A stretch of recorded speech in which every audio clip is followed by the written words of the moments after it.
Você já imaginou que uma mudança na temperatura do Oceano Pacífico pode influenciar o clima de vários países da América Latina? É exatamente isso que acontece durante o El Niño. Esse fenômeno natural pode alterar o volume de chuvas, aumentar as temperaturas e favorecer períodos de seca ou de chuva intensa em diferentes regiões. E agora, os cientistas estão acompanhando um novo episódio de El Niño e tentando entender até que ponto ele poderá chegar.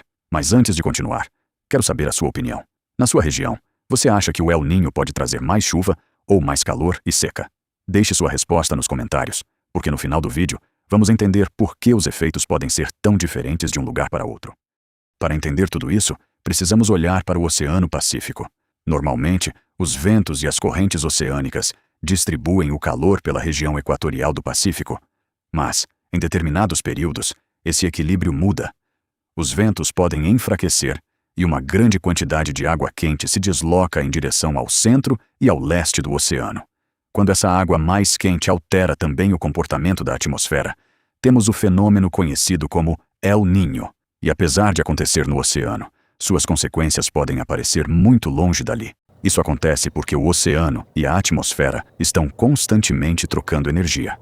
Quando uma grande região do oceano muda de temperatura, a circulação da atmosfera também pode mudar. E isso acaba influenciando os padrões de chuva e temperatura em várias partes do planeta. E aqui está uma das partes mais interessantes. O El Niño não afeta todos os lugares da mesma maneira. Em algumas regiões, ele pode favorecer períodos mais secos. Em outras, pode aumentar a ocorrência de chuva.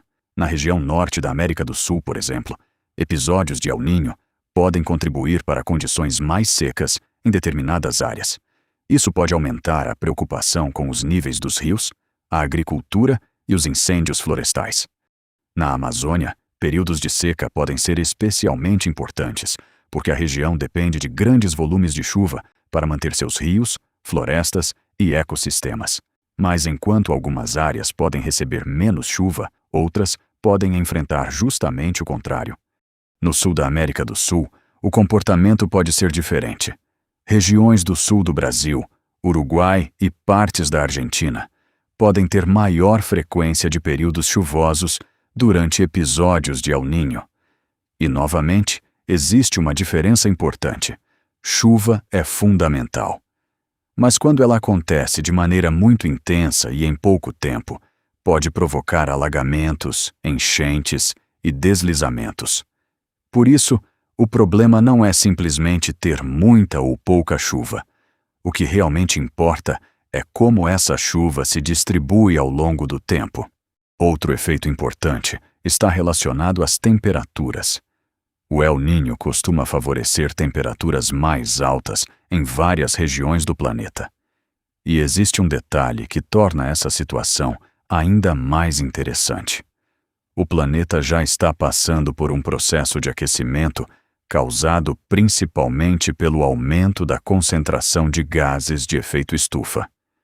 Então, um fenômeno natural como o El Niño acontece sobre uma base que já está mais quente. Isso não significa que o El Niño seja responsável pelo aquecimento global. São fenômenos diferentes, mas os dois podem acontecer ao mesmo tempo e contribuir para temperaturas ainda mais elevadas durante determinados períodos. O El Niño é um fenômeno natural que acontece há milhares de anos, e nem todo episódio produz exatamente os mesmos efeitos.